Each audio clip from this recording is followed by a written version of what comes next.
Առաջինը դա վերաբերում է նրան, որ որքանով է հնարավոր, որպեսզի Հայաստանի Հանրապետությունը Ռիգայում, այսինքն Ռիգայի գագաթնաժողովի ընթരാճ կամ գագաթնաժողովի ընթացքում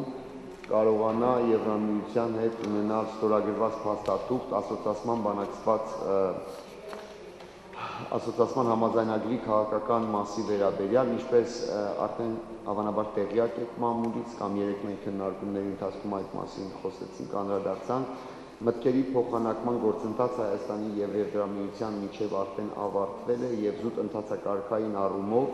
դա նշանակում է, որ կողմերի քաղաքական հանձնառությանը պետք է հաջորդի Եվրամիության համապատասխան ինստիտուտների հանձնաժողովի կողմից մանդատի տրամադրում բանակցող թիմին եւ այդ բանակցությունների արդյունքում նոր միայն կարող է ստորագրվել նոր իրավապայմանագրային հիմք, ինչ տեսք ունենա այն ոլորտները, որին այդ իրավապայմանագրային նոր հիմքը պետք է վերաբերի խոշոր հաշվով արդեն հասկանալի է, պատրաստ է եւ բարձ է մեզ համար եւ մեր Եվրամիության գործընկերների համար, այնպես որ զուտ ընթացակարգային առումով այս ամենը պետք է տեղի ունենա եւ դրա բացակայությունը Ռիգայի գագաթնաժողովին որպես նոր հիմք իրավապայմանագրային ստորագրման խոսում է ոչ թե նրա մասին, որ Հայաստանի Հանրապետության կամ Եվրամիության կողմից կա քաղաքական կամքի պակաս, այլ զուտ դա պայմանավորված է լինելու ընթացակարգային խնդիրներով, մի բան, որ պարտադիր է եւ մեզ եւ Եվրամիության մեր գործընկերների համար, սա մեկ։ Երկրորդ իհարկե ես այն կարծիքին չեմ եւ ինձ ճանաչող մեր գործընկերները գիտեն, որ երբ մենք խոսում ենք հայկական ժողովրդավարության այն վիճակի մասին, որ այսօր գոյություն ունի,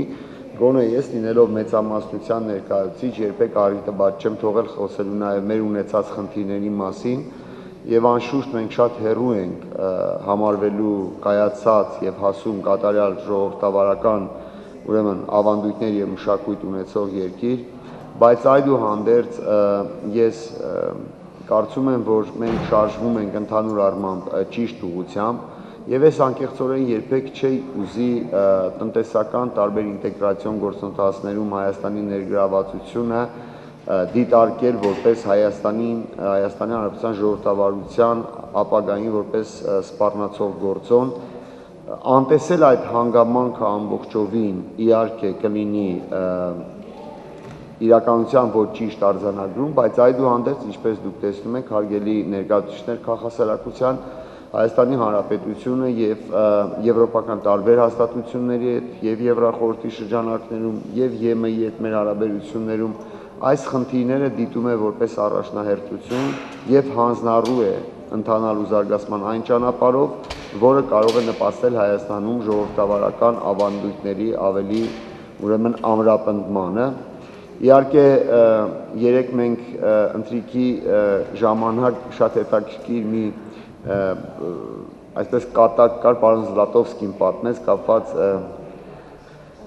օպտիմիստի եւ պեսիմիստի հետ, այնպես որ իրավիճակը շատ հաճախ երբ մենք քննարկում ենք Հայաստանում ժողովրդավարության խնդիրների վերաբերյալ,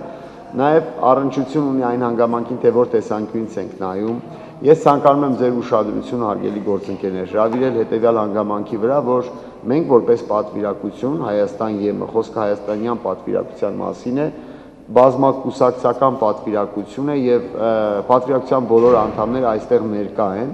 եւ դուք ինքներդ եթե ուշադիր նայեք մեր կազմը, ինքներդ կարող եք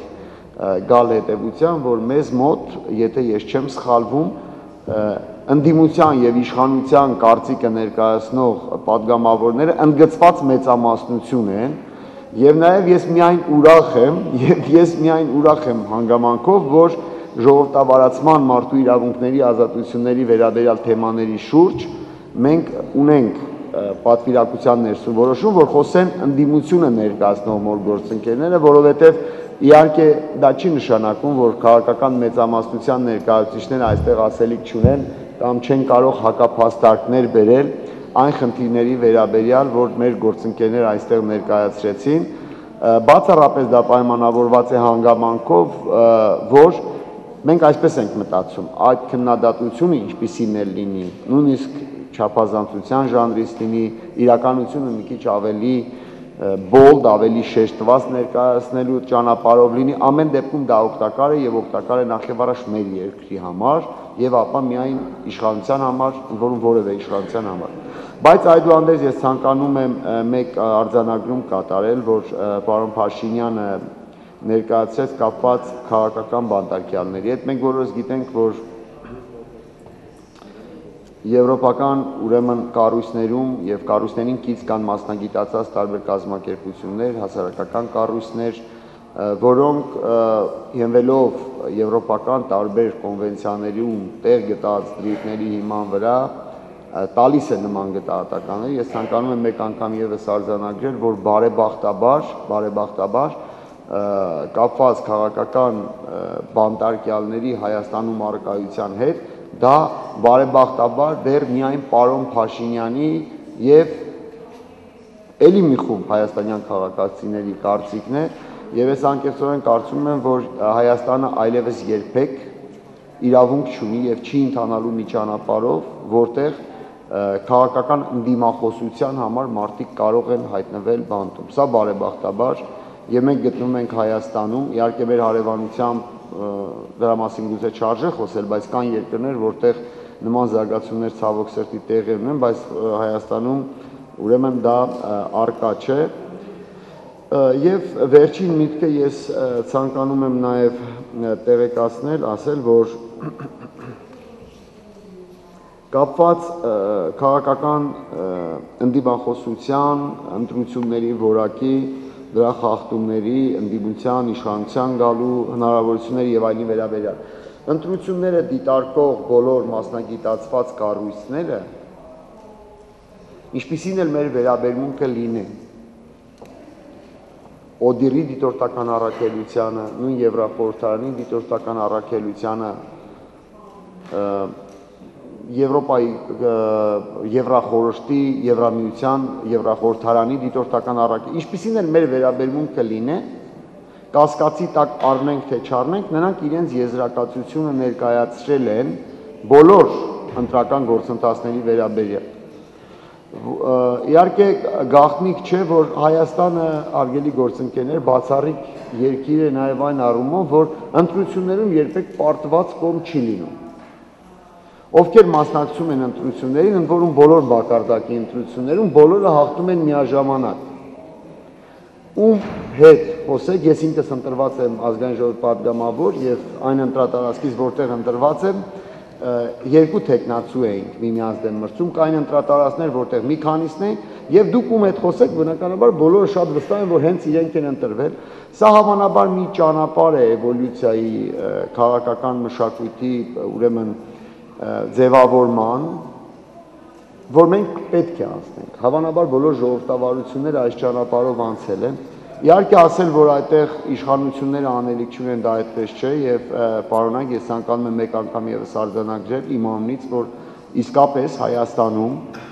ընտրությունների ճանապարհով քաղաքական իշխանության զիջումը, քաղաքական ընդդիմությանը նոր էջ կբացի հայկական ժողովրդավարության կայուն ավանդույթների ձևավորման համար, ճիշտ այնպես, ինչպես ընտրություններում պարտված կողմը իդեմս ընդդիմության, այդ արդյունքների ճանաչումը եւս նորեջ կբացի մեր ժողովրդավարության հասունացման եւ զարգացման համար։ Մենք բոլորս մեր խնդիրներին քաջածանոթ ենք, որովհետեւ եթե որևէ ընդդիմադիր տեխնացու լինի դա նախագահական ընտրություններ, լինի դա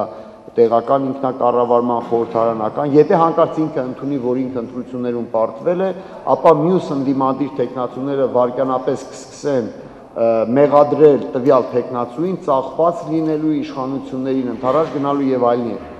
Այնպես որ խնդիրները, որոնք ունի եւ քաղաքական իշխանությունը եւ ընդդիմությունը, դա մեր խնդիրներն են։ Եվ մեր փոխարեն այդ խնդիրները ոչ մեկ չի լուծելու։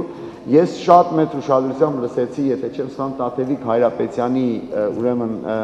խոսքը, որ նոր սերնդի ինչ որ առումով, այսինքն նույնիսկ մեզ հաջորդող սերնդի եւ լավատեսությամբ լցված, կապված այդ արժի համակարգին հավատարիմ լինելու, կապված մեր գիտելիքները, մեր նաեւ միտքը ավելի մտահորիզոնը ավելի ընդլայնելու եւ հավատարմությամբ ծառայելու այն արժեքներին, որ մենք կրում ենք մեր սրտում եւ առաջ ընթանալու եւ հաղթարելու այդ դժվարությունները։